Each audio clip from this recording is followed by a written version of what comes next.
Assalamualaikum warahmatullahi wabarakatuh.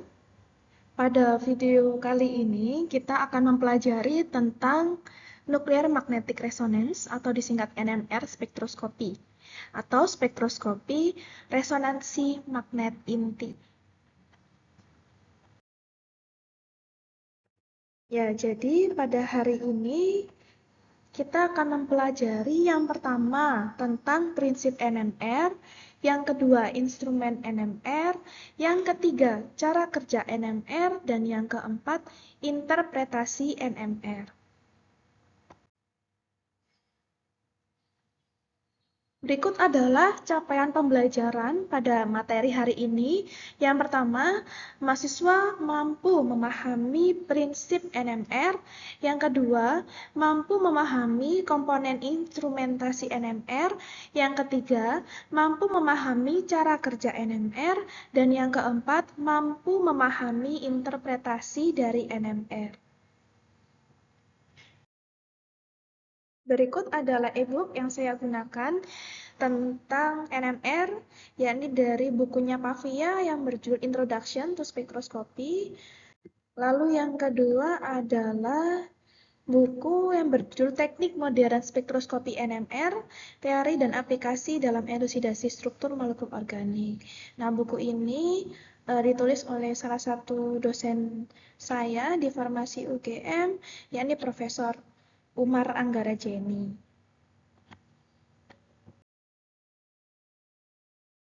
Ya, spektroskopi NMR. Jadi sesuai dengan namanya NMR, spektroskopi ini berhubungan dengan sifat magnet dari inti atom. Fenomena NMR ini pertama kali diperkenalkan pada tahun 1940 oleh Isadora B. dan kemudian dikembangkan oleh dua kelompok fisikawan yang bekerja secara terpisah, yakni ada Edward Purcell dari Harvard University dan juga Felix Bloch dari Stanford University. Penggunaan NMR ini kemudian berkembang dengan cepat dan pada tahun 1960, teknik ini sudah merupakan metode yang penting untuk elusidasi struktur. Spektroskopi NMR pada dasarnya merupakan spektrometri absorpsi. Jadi sama seperti spektrometri yang sudah dipelajari sebelum-sebelumnya, di sini juga terjadi penyerapan dari radiasi elektromagnetik. Nah, sampel yang dikenai radiasi elektromagnetik, maka dia akan mengabsorpsi radiasi elektromagnetik tersebut dan diambil frekuensinya. Maksudnya, jika ada frekuensi yang sesuai, maka sampel tersebut akan mengabsorpsi radiasi elektromagnetik tersebut.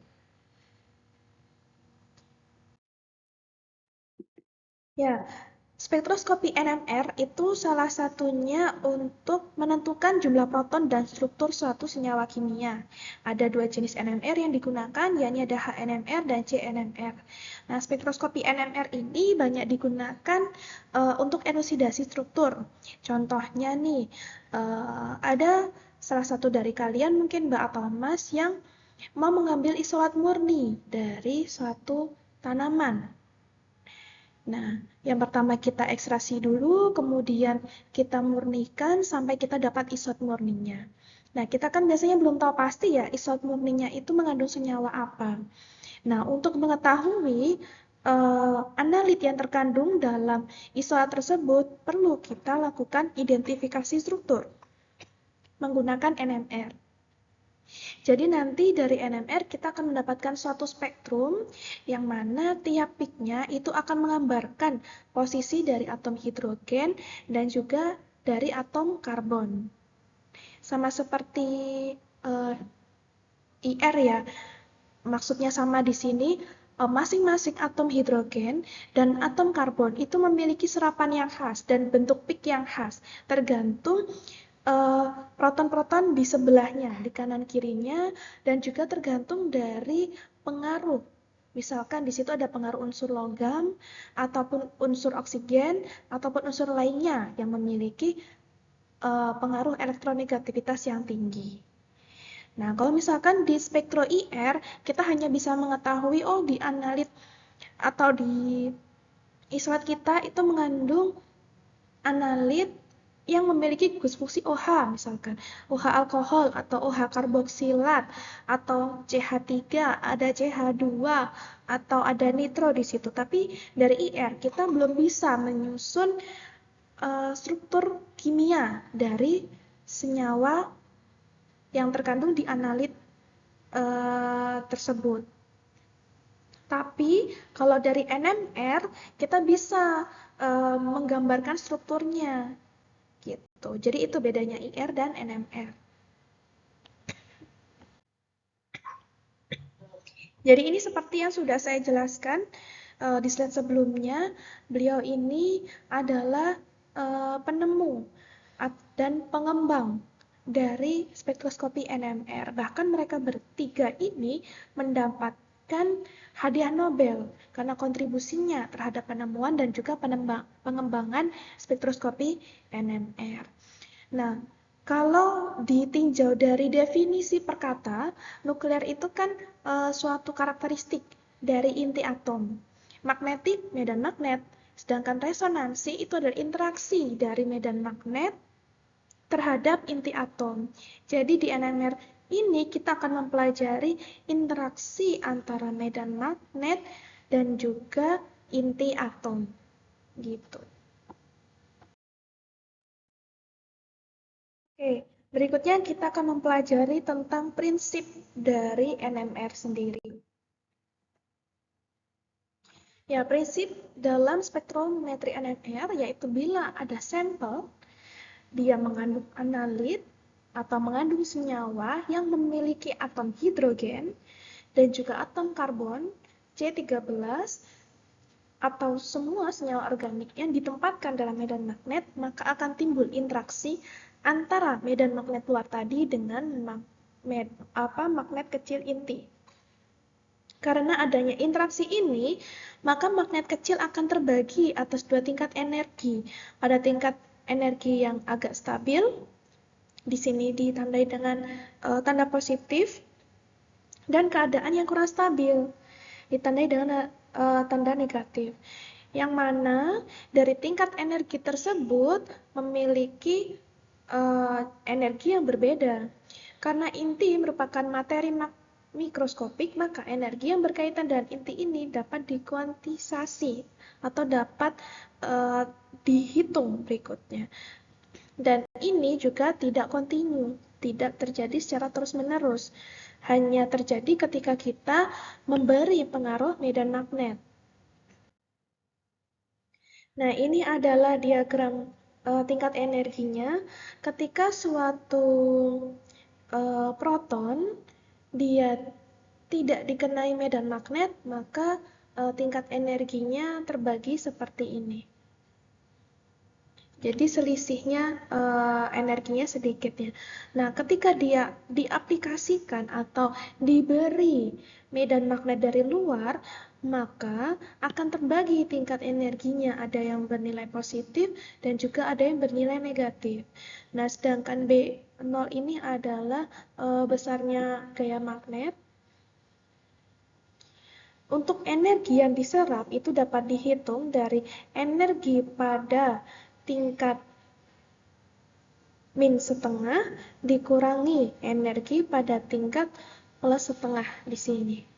Atau energi juga bisa dihitung dengan H dikalikan VH, ketetapan Planck, dan V adalah kecepatan cahaya. Setiap inti atom itu pasti memiliki muatan. Nah, pada kebanyakan inti, muatan tersebut itu berputar, spin pada sumbu inti tersebut. Nah, perputaran muatan inti ini akan menimbulkan suatu dipol magnetik sepanjang sumbu inti dengan momen magnetik inti sebesar mu, dan hanya inti dengan nomor atom gasal, nomor massa gasal, atau gasal itu sama dengan ganjil ya, atau nomor atom dan nomor massa ganjil yang dapat berlaku sebagai magnet.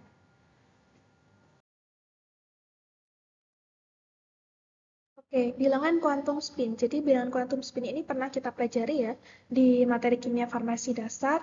Nanti bisa dibuka kembali, dibaca kembali untuk merefresh ingatan kalian tentang bilangan kuantum spin. Momentum sudut dari muatan yang berputar tersebut dapat digambarkan dalam pengertian bilangan quantum spin atau yang dilambangkan dengan L kecil. Nah, bilangan-bilangan ini mempunyai harga 0, setengah, 1, 3/2, dan seterusnya. Kalau L sama dengan 0, itu artinya tidak ada spin di situ. Setiap proton dan neutron itu mempunyai spinnya sendiri. Dan L adalah resultan dari spin-spin tersebut. Atom dengan nomor atom dan nomor massa genap mempunyai harga L sama dengan 0, yang mana dia tidak bersifat sebagai magnet. Sedangkan atom dengan nomor atom dan nomor atom gasal atau ganjil dan nomor massa genap mempunyai harga L sama dengan 1, 2, seperti itu. Nah, atom dengan nomor atom ganjil atau genap dan nomor massa ganjil mempunyai harga L setengah, 3/2, dan 5/2.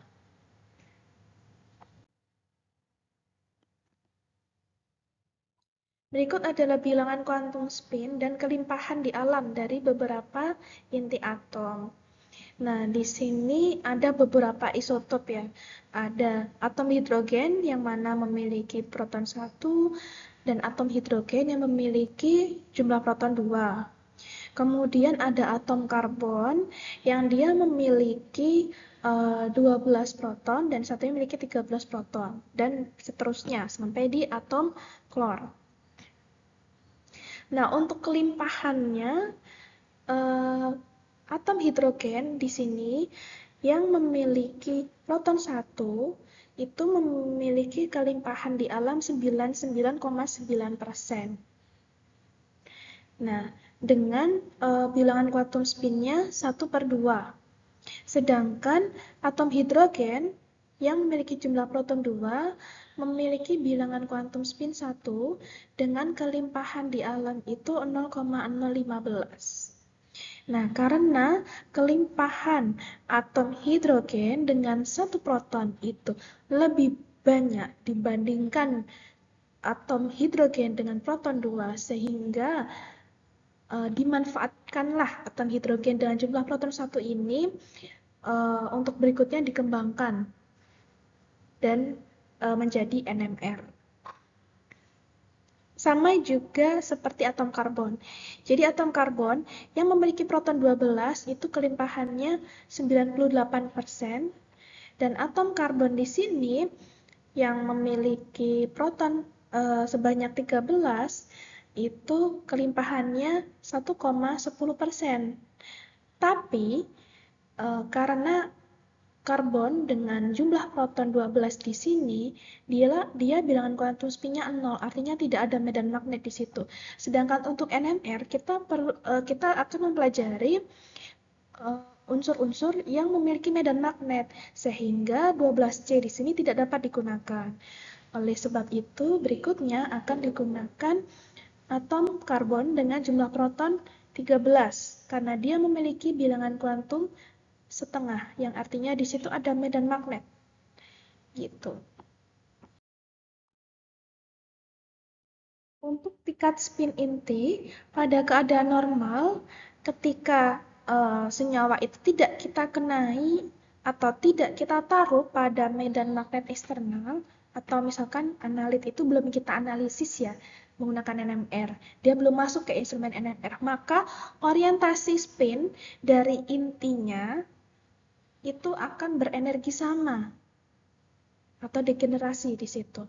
Nah, ketika inti ini dikenai medan magnet, maka orientasi atau tingkat spinnya itu tidak lagi berenergi sama. Hal ini disebabkan karena inti mempunyai momen magnetik mu yang ditimbulkan oleh berputarnya muatan. Jumlah orientasi atau tingkat spin yang mungkin bagi suatu inti bila padanya dikenakan medan magnet homogen eksternal ditentukan oleh bilangan kuantum spin atau L kecil dari inti tersebut. Sesuai dengan persamaan, banyaknya tingkat spin inti dapat dihitung dengan cara 2L ditambah 1. Ya, ini adalah penggambaran dari spin inti pada suatu senyawa. Ketika dia dipengaruhi oleh medan magnet eksternal, maka arah spinnya seperti ini, acak. Namun, ketika dia sudah dikenai medan magnet eksternal di sini, maka inti tersebut akan memposisikan dirinya sesuai dengan arah magnetnya. Ada yang ke tingkat energi yang kurang stabil dan ada spin elektron yang posisinya di energi yang stabil. Tadi yang ditandai oleh plus dan minus. Atau dengan kata lainnya ada inti yang arahnya sesuai dengan medan magnet, arah spinnya sesuai dengan medan magnet, dan juga ada inti yang posisi arahnya di sini berlawanan dengan medan magnet. Nah, jika dilihat dari gambar ini kan arah medan magnetnya ke atas ya. Nah, di sini ada inti-inti yang spinnya searah dengan medan magnet, tapi juga ada inti-inti yang spinnya ini berlawanan dengan medan magnet.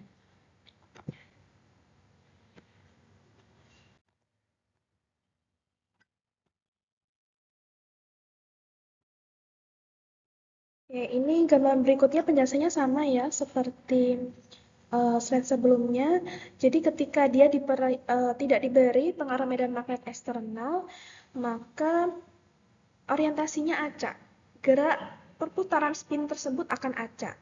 Nah, tapi ketika dia dipengaruhi oleh medan magnet di sini, maka artinya besar medan magnetnya lebih dari 0 dan dia memiliki orientasi perputaran yang tinggi gitu. Nah, untuk arah intinya dia seperti magnet bar. Jadi ada yang ke arah utara, ada yang ke arah selatan. Seperti itu. Nah, ini kan sama ya ketika dikenai medan magnet, ada arah-arah spin itu yang mengarah ke atas atau kalau sesuai medan magnet dia mengarah ke utara dan juga ada yang mengarah ke selatan. Oke, jadi diagram ini sama penjelasannya dengan slide sebelumnya. Jadi kalau perputarannya ini plus setengah atau dia di tingkat energi di sini ya, di yang stabil, maka arah perputaran spinnya seperti ini, dari kiri ke kanan. Tapi kalau misalkan inti tersebut arah perputarannya terbalik ke bawah atau dari kanan ke kiri, maka perputarannya ini berada di tingkat energi negatif setengah. Atau dengan kata lain, kalau yang searah dengan medan magnet itu disebut paralel, kalau berlawanan disebut antiparalel.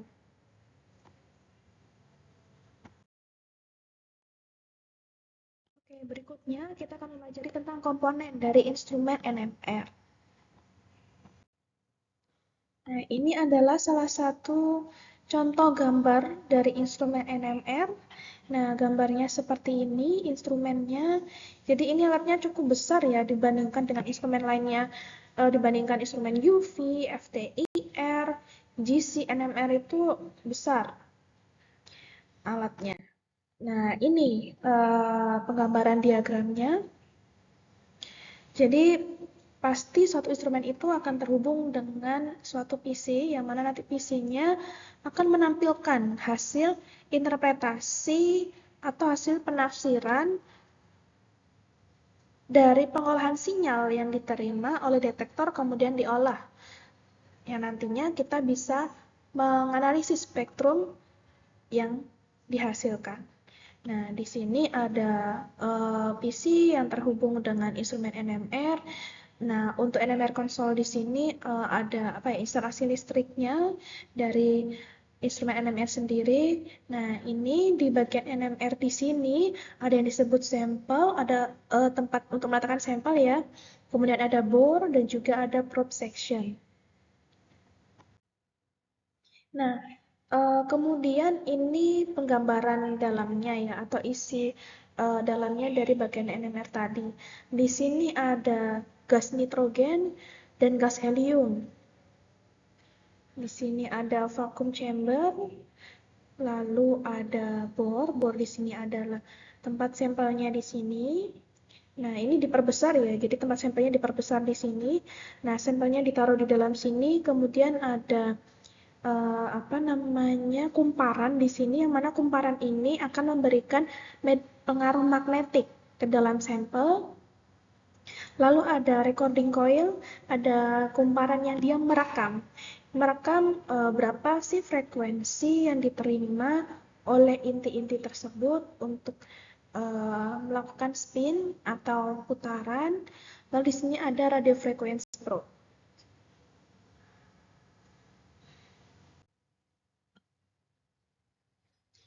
Nah, ini penjelasan dari instrumen NMR di slide sebelumnya.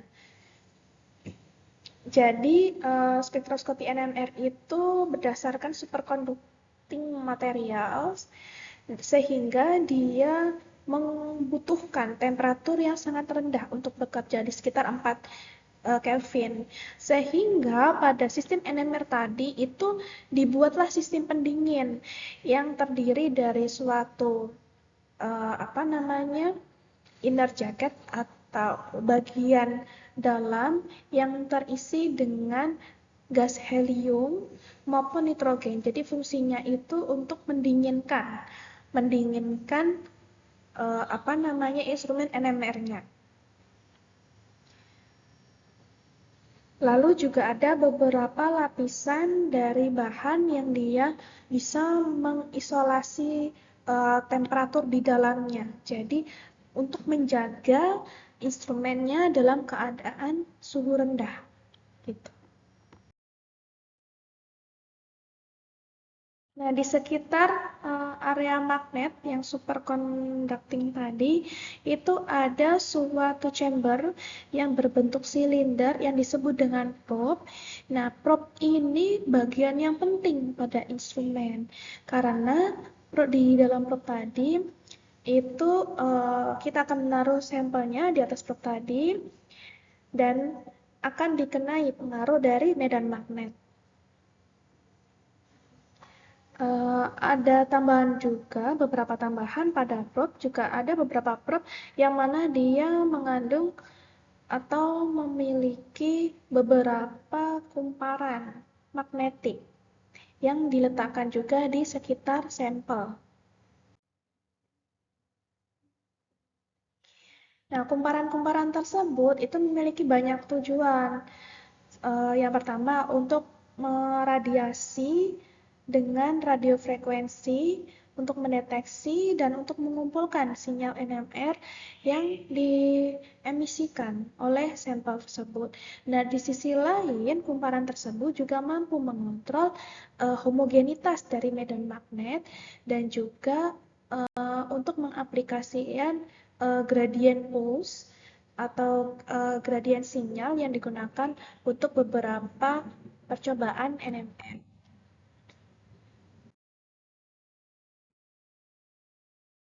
Berikutnya kita akan mempelajari tentang cara kerja dari NMR. Di slide berikutnya saya akan menampilkan sebuah video, nanti bisa dipahami oleh Mas dan Mbak semuanya untuk mengetahui bagaimana sih cara kerja dari NMR itu. Oke, silakan diperhatikan video pada slide berikutnya. NMR spectroscopy has become one of the most frequently used analytical tools to elucidate chemical structure. It is particularly useful for carbon-based chemical compounds, also known as organic compounds, the molecules that make up all living things, and many substances that we interact with on a daily basis. In this video, we'll take a look at how NMR spectroscopy works and provide a visual metaphor for what is happening at the nuclear level. If we consider a chemical compound, we are particularly interested in what atoms are present and what the arrangement of those atoms are. If we were able to look inside an atom, we'd see a dense and positively charged nucleus. It is the nucleus that NMR spectroscopy detects and gives us a lot of information about the overall structure of the molecule. Here's how it works. Ordinarily, nuclei are oriented randomly, but if we place a sample of a chemical compound in a strong magnetic field at the heart of the NMR instrument, the nuclei line up like a compass needle aligning in a magnetic field and start to precess like a spinning top as it spins on a table. By convention, the magnetic field, designated B0, is oriented along the z-axis. Different nuclei have different spins, and the ones with spin 1/2 can exist in one of two possible spin states. These include the following atomic isotopes. The hydrogen nucleus, usually referred to as simply the proton, is present in almost all organic compounds and is the one most frequently analyzed by NMR. The precession frequency, or Larmor frequency, is given by the following equation and is dependent on the strength of the magnetic field and the gyromagnetic ratio, which is a constant for a given isotope. If we apply now a short radio frequency pulse, or RF pulse, at right angles to B0, the nuclei will flip down to the XY plane in unison and continue to precess. Let's represent the average magnetic moment of a set of nuclei by this sphere. At equilibrium, the magnetization vector will be aligned along B0 as depicted here. As we've seen, the RF pulse will flip the magnetization vector to the XY plane. The rotating magnetization vector induces a current in a receiver coil. This signal is detected and amplified. We can see that the oscillating signal sweeps out a sine wave with decreasing magnitude as the nucleus realigns with the magnetic field B0. This wave is called the free induction decay, or FID. If each proton sweeps down an FID at the same frequency, then each proton would look identical, and we wouldn't be able to learn anything about the overall structure of the molecule. But here's the key. Each proton is in a unique chemical environment. Let's consider two protons in different parts of the molecule. Each will be exposed to a different magnetic field depending on the electron density distribution. The electron creates its own magnetic field, which opposes the applied magnetic field B0. A proton with a high electron density around it experiences a lower magnetic field and therefore a lower Larmor frequency, and a proton in an electron-poor environment has a higher frequency. Typically, protons in an electron-rich environment are referred to as shielded, and those in an electron-poor environment are referred to as deshielded. Aromatic rings, such as benzene, can induce their own magnetic fields, which can further modify the magnetic field around the proton. Now, if we pulse these with an RF pulse, we will get two signals in our FID, one oscillating at a high frequency and one oscillating at a low frequency. The FID is a representation of the wave in the time domain. The Fourier transformation mathematically converts this to the frequency domain, which allows for a visual representation in an NMR spectrum, with the shielded protons giving peaks at the right side and the deshielded protons giving peaks on the left side. Let's look at an example. Here's a simple molecule with hydrogens in 5 different electronic environments. Each type of proton will experience a slightly different magnetic field strength and will precess at its own frequency, giving 5 overlapping signals in the FID. After Fourier transformation, we will get a spectrum with 5 peaks, each peak representing a proton or set of protons in a particular chemical environment. With this spectrum in hand, we can start to deduce the chemical space around each proton. We have seen that an isolated proton, or group of identical protons, will give an NMR spectrum with a single peak, known as a singlet. Sometimes we will have protons that are close enough that their magnetic spin states interact, what's known as spin-spin coupling. In this case, the peaks do not appear as a singlet, but rather appear as a split peak, known as a doublet. For example, if proton A has a neighbor, proton B, in a different electronic environment, proton A will be affected by its neighbor. Proton B will either be aligned up or down, thus proton A will be a doublet. Likewise, proton B will be split by proton A, and it will be a doublet also. 2 neighboring protons will give a triplet, and 3 neighboring protons will give a quartet. You can even see quintets and septets in some cases. Spin-spin coupling can give us valuable information about the connectivity of the atoms in a molecule because it shows us which protons are close to which other protons. I hope this video has provided some useful images to provide a visual metaphor of how NMR spectroscopy works.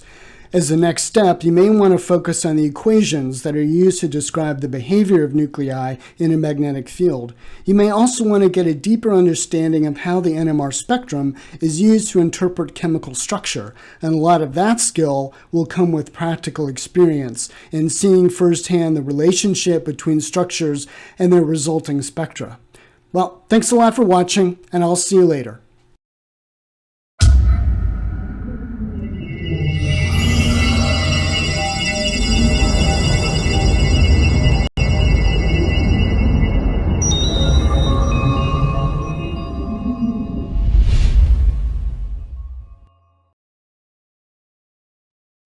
Oke, berikutnya kita akan mempelajari tentang electron shielding atau pelindungan elektronik. Jadi, efek shielding diamagnetik itu secara universal ada pada semua proton. Nah, taraf shielding tergantung pada kerapatan elektron atau electron density yang mengelilingi proton. Jadi misalkan ada salah satu atom hidrogen. Nah, di posisi dekatnya atau misalkan posisi kanan kirinya itu ada gugus alkohol OH. Nah, itu efek OH itu membuat si atom hidrogen itu mendapatkan electronic shielding atau pelindungan elektronik seperti itu.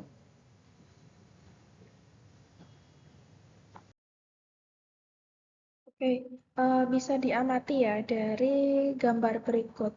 Ketika ada suatu inti di sini, kemudian dikenai oleh medan magnet, tapi karena dia mendapatkan efek shielding dari elektron-elektron yang di sekitarnya, maka medan magnetnya ini akan berlawanan. Maksudnya medan magnet intinya akan berlawanan dengan medan magnet eksternal yang diberikan. Gitu. Makin besar kerapatan elektron yang mengelilingi proton tersebut, maka akan makin besar pula kekuatan medan magnet yang menentang medan magnet eksternal yang digunakan. Nah, medan magnet yang dialami proton berikutnya akan berkurang dan proton akan berpresisi pada frekuensi yang lebih rendah. Nah, sebaliknya, jika semua pengaruh mampu mengurangi ketebalan awan elektron, maka akan mengurangi efek shielding. Dalam keadaan seperti ini dikatakan bahwa proton tersebut tak terlindungi atau dishielded. Proton akan berpresisi pada frekuensi yang lebih tinggi karena dia tidak terlindungi. Ya, ini adalah salah satu contoh gambar ya untuk menjelaskan lebih lanjut tentang efek shielding dan dishielding. Jadi ini contohnya ada senyawa benzen. Nah, seperti yang kita tahu, di sini ada proton yang mengarah keluar bidang ya, keluar strukturnya benzen. Nah, proton-proton hidrogen di sini dia tidak terlindungi atau disebut dengan dishielded, sehingga dia memiliki pergeseran kimia yang lebih besar. Nah, deltanya di sini sekitar 6-8 ppm. Nah, area ini juga disebut juga sebagai paramagnetic zone atau dishielding zone. Ini adalah secondary magnetic field. Nah, sedangkan yang di tengahnya ini, medan magnet yang di tengahnya ini disebut sebagai diamagnetic zone atau shielding zone.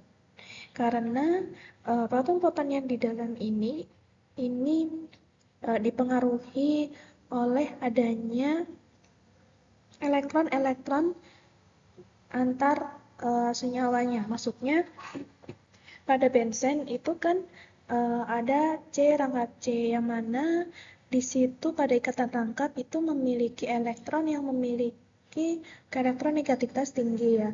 Sehingga area di sini, proton di sini ini dipengaruhi oleh elektron-elektron yang ada di sekitarnya, sehingga protonnya itu menjadi terlindungi, ada efek shielding di situ. Nah, sedangkan atom-atom hidrogen yang posisinya mengarah keluar ya, mengarah keluar cincin benzen di sini, tidak ada pengaruh elektron di sekitarnya, sehingga dia protonnya tidak terlindungi atau disebut sebagai dishielding zone.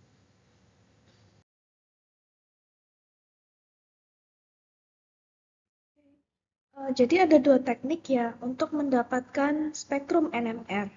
Yang pertama ada continuous wave atau disingkat CW dan juga ada pulse Fourier transform atau disingkat PVT atau FT. Nah, pada teknik continuous wave ini, masing-masing tipe hidrogen atau karbon dieksitasikan sendiri-sendiri, sehingga dibutuhkan waktu yang agak lama atau beberapa menit untuk memperoleh spektrum NMR secara keseluruhan. Nah, teknik ini ada dua cara, yakni field sweep, yaitu media magnet eksternal, atau B0 divariasi, sedang frekuensi radionya tetap. Nah, untuk frekuensi sweep, yaitu frekuensi radio divariasi, sedang medan magnet eksternalnya itu tetap. Berikutnya adalah frekuensi sweep, yaitu frekuensi radio divariasi, sedang medan magnet eksternalnya tetap. Nah, ini jadi medan magnet eksternalnya tetap, tapi ada variasi dari frekuensi radionya. Nah, pada proton yang lebih terlindungi di sini, maka besar medan magnetnya lebih kecil. Lalu, inti tersebut akan beresonansi pada frekuensi yang lebih rendah. Nah, ketika proton yang kurang terlindungi atau less shielding, maka besar medan magnetnya akan lebih besar yang diterima dan dia akan beresonansi pada frekuensi yang lebih tinggi. Ya, ini merupakan diagram dari NMR ya. Sebagai rujukan, ketika proton itu pada senyawa benzen atau pada suatu senyawa alkena muncul di area mana sih peaknya? Seperti itu. Nah, di sini ada dua area yang disebut area downfield dan juga area upfield. Nah, area downfield ini adalah untuk proton-proton yang dia tidak terlindungi atau dishielded. Dia akan muncul peaknya pada frekuensi yang lebih tinggi. Sedangkan proton-proton yang dia lebih terlindungi, maka dia akan muncul pada frekuensi yang lebih rendah. Nah, di daerah upfield. Nah, semakin banyak elektron-elektron yang melindungi suatu proton tersebut, maka dia akan semakin terlindungi dan akan semakin rendah muncul peaknya. Nah, ini bisa kita amati ya. Dari proton, di sini ada satu proton ya, yang dia tidak terlindungi, maka dia munculnya di area frekuensi yang lebih tinggi. Nah, ini untuk proton-proton pada cincin benzen, dia juga pada area tidak terlindungi. Lalu, jika kita lihat di sini, pada trimetilsilan ya, ini ada beberapa proton yang dia shielded atau terlindungi. Karena apa? Karena dia dipengaruhi dari elektron dari C, dari Si, sehingga dia lebih terlindungi karena ada faktor-faktor elektron yang ada di sekitarnya. Nah, pada teknik Fourier transform atau FT, semua inti itu dieksitasikan secara simultan dengan suatu radiasi yang singkat yang mengandungi semua frekuensi radio yang dikehendaki. Nah, sinyal yang diterima oleh receiver disebut sebagai free induction decay (FID). Ini seperti yang ada di video sebelumnya ya, dan mengandungi semua informasi dari spektrum NMR. Nah, transformasi Fourier dari FID yang disebut sebagai dalam time domain diubah menjadi spektrum yang disebut sebagai frekuensi domain. Nah, ini contohnya.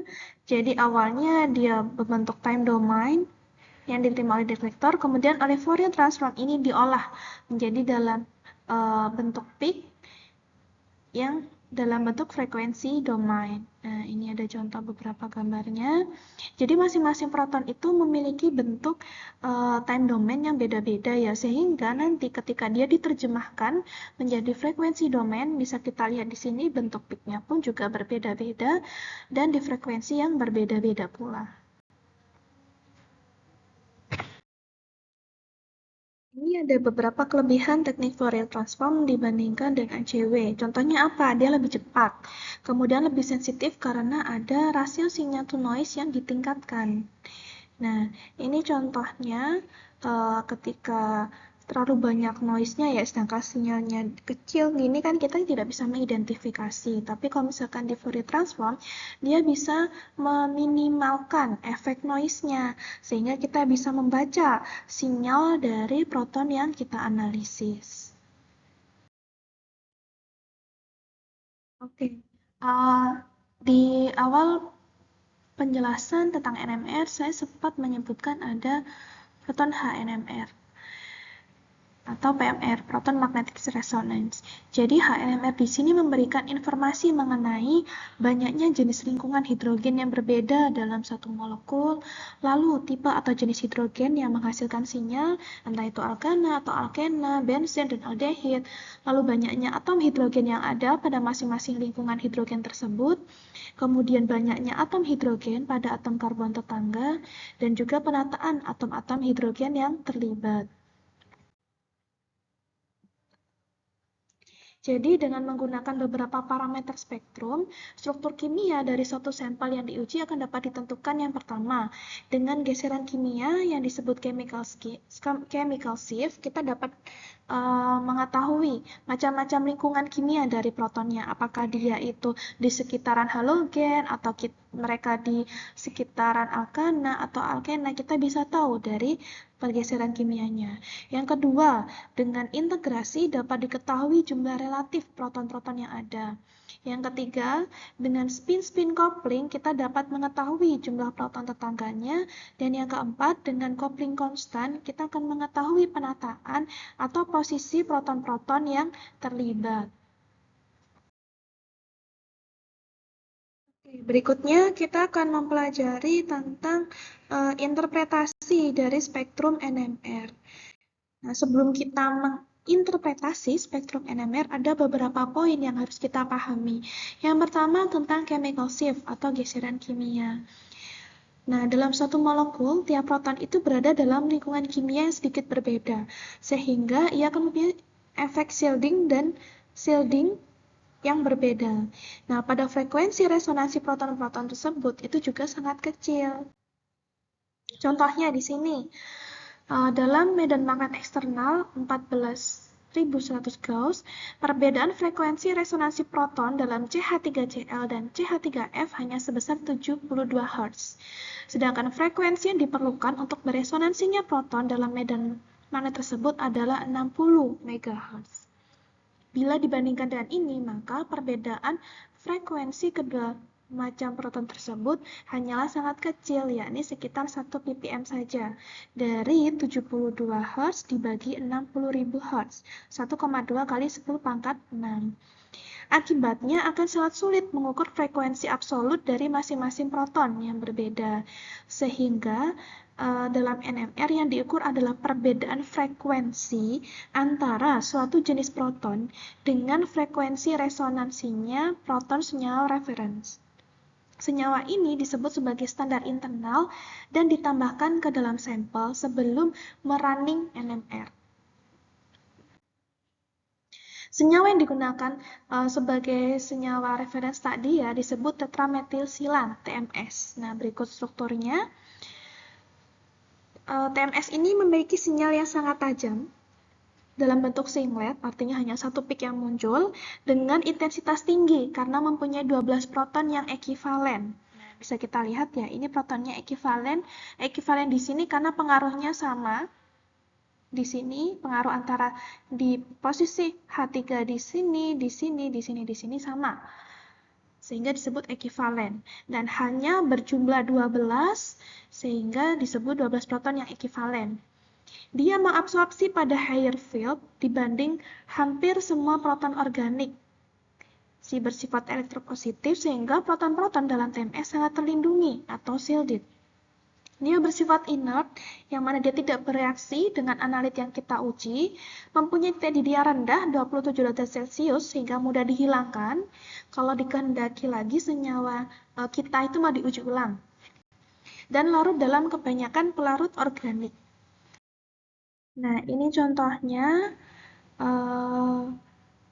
TMS-nya karena dijadikan standar internalnya, dijadikan senyawa referens, dia muncul di frekuensi ke 0, Lalu untuk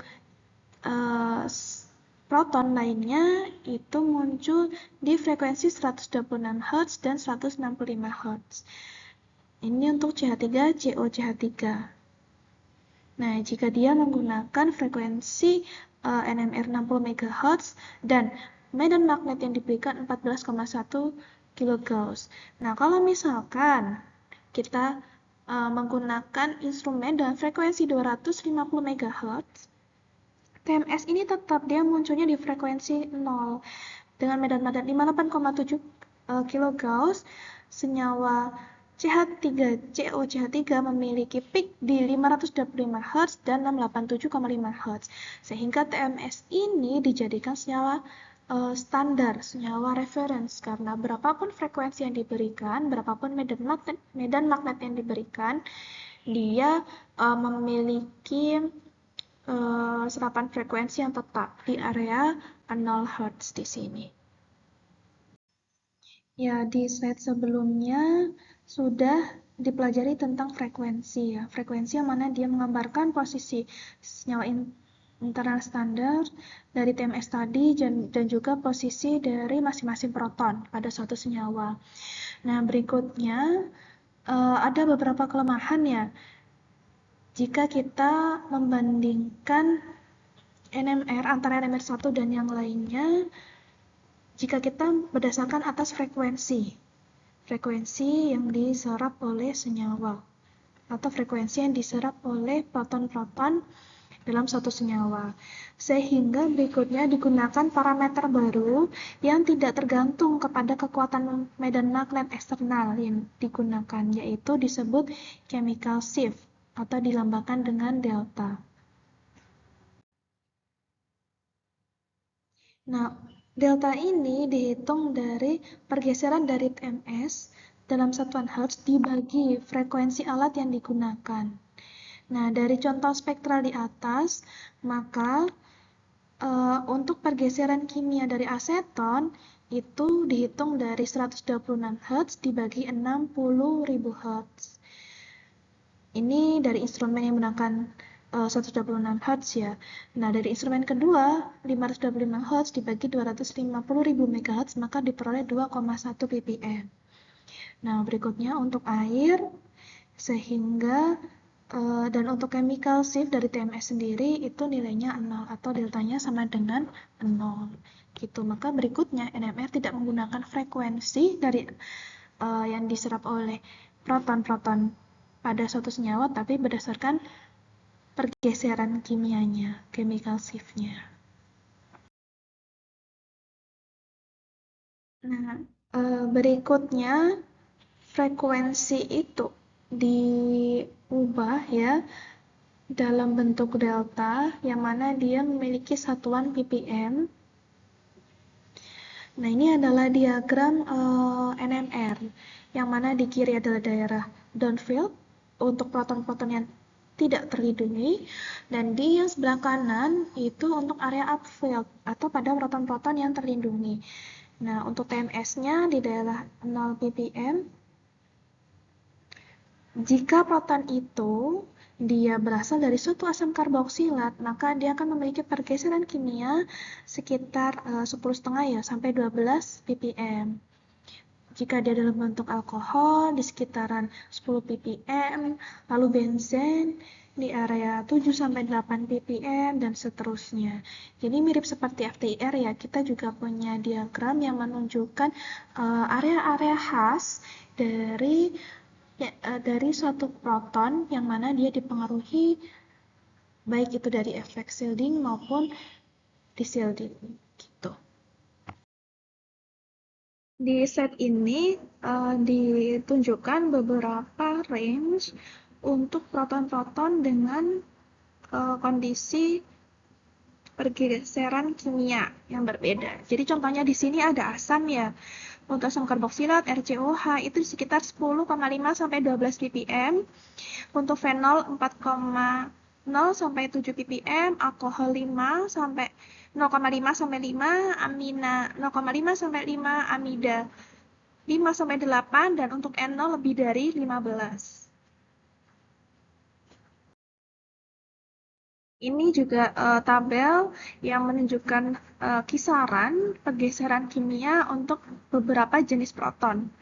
Ini bisa dipelajari sendiri. Untuk tabel ini saya ambil dari Pavia ya. Slide berikutnya juga sama tentang perkiraan pergeseran kimia dari suatu proton pada suatu molekul kimia. Ya, di slide ini kita akan mempelajari tentang integral dari suatu spektrum NMR. Jadi integral di sini fungsinya untuk kita mengetahui berapa sih jumlah proton yang ada di masing-masing peak. Nah, biasanya selain dari pergeseran kimia, dalam data spektrum itu juga diketahui integralnya, angka integralnya. Contohnya di sini. Ini ada senyawa benzil asetat yang diukur di frekuensi 60 MHz, kemudian muncul beberapa peak di sini. Dengan integral yang diketahui 55,5, 22, dan 32,5. Nah, berikutnya bagaimana cara mengetahui jumlah proton dari masing-masing peaknya? Untuk mengetahui jumlah proton dari masing-masing peaknya, kita bisa menghitung dengan cara membagi angka-angka ini dengan angka yang paling kecil. Misalkan dari peak yang pertama, 55,5 dibagi 22. Hasilnya 2,52, 22 dibagi 22, 1. Kemudian 32 dibagi 22, 1,48. Ini bisa dibulatkan ya, jadi 1,5. Nah, kalau kita hitung dari angka-angkanya ini kan nggak ada ya atom karbon yang mengikat proton sebanyak 2,5, sebanyak 1,5. Nah, untuk mendapatkan angka bulatnya, kita kalikan dengan angka yang sama. Nah, di sini dikalikan dengan angka 2. Sehingga nanti ketemunya di sini ada 5, di sini 2, di sini 3. Artinya, peak yang paling kiri ini jumlah protonnya 5, peak yang tengah ini jumlah protonnya 2, dan peak yang paling kanan ini jumlah protonnya 3. Gitu. Nah, kalau dilihat dari strukturnya bensil asetat sudah sesuai ya. Dari peak yang paling kiri menunjukkan proton-proton yang ada di struktur benzennya. Di sini kan ada 1, 2, 3, 4, 5. Peak yang tengah itu dari CH2 di sini. Nah, peak yang paling kanan itu ada CH3. Oke.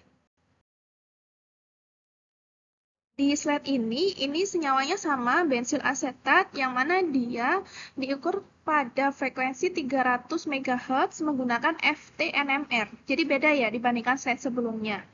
Nah, ini bisa kita lihat integralnya dari 4,58, 1,92, sama 2,8. Nah, untuk mengetahui berapa masing-masing jumlah proton yang ada di masing-masing peak, kita bisa membagi angka-angka integral ini dengan angka yang paling kecil. Ini contohnya, 4,58 dibagi 1,92, ketemunya 2,39. 1,92 di sini dibagi 1,92, ketemunya 1. 2,80 dibagi 1,92, ketemunya 1,46. Kemudian untuk mendapatkan angka bulatnya dan jumlahannya sesuai dengan yang ada di senyawa, kita kalikan 2. Ketemunya 4,78 dibuatkan jadi 5, ini jadi 2 dan jadi 3. Sehingga total hidrogennya ada 10. Ya, ini adalah contoh spektrum dari etil klorida. Ya, rumus kimianya seperti ini. Kalau sebelumnya kita mempelajari tentang integral untuk menentukan jumlah proton dari masing-masing peak, nah di spektrum ini sudah masuk spin-spin splitting. Nah, spin-spin splitting nanti akan didalami ya di semester berikutnya, tapi di sini saya akan memberi penjelasan ringkasnya. Apa sih maksud spin-spin splitting itu? Jadi bisa kita lihat di sini ada 2 peak. Nah, masing-masing peak itu ada peak utama dan ada peak yang kecil-kecil ini. Nah, peak utama ini menunjukkan jumlah proton yang ada di gus fungsi utama yang kita analisis. Jika kita lihat struktur peak yang tengah ini kan lebih tinggi ya. Kemudian dibandingkan dengan yang kiri. Nah, diperkirakan karena peaknya paling tinggi, ini adalah serapan dari CH3. Karena jumlah protonnya ada 3. Lalu, karena Di sebelah CH3 ini ada CH2, sehingga proton-proton H2 ini terdeteksi sebagai pik-pik kecil di kanan kiri dari pik utama. Lalu CH2. CH2 di sini kita lihat piknya lebih rendah ya dibandingkan CH3 karena jumlah protonnya di sini lebih sedikit. Kita lihat di kanan kirinya pun juga ada pik kecil-kecil. Dari mana? Dari CH3, dari gugus fungsi yang ada di sebelahnya, dari proton yang ada di sebelahnya. Gitu. Jadi itu penjelasan singkat ya terkait spin-spin splitting. Ya, sekian materi terkait spektroskopi NMR. Semoga apa yang saya sampaikan bisa menambah ilmu Mbak dan Mas semuanya. Saya akhiri. Wassalamualaikum warahmatullahi wabarakatuh.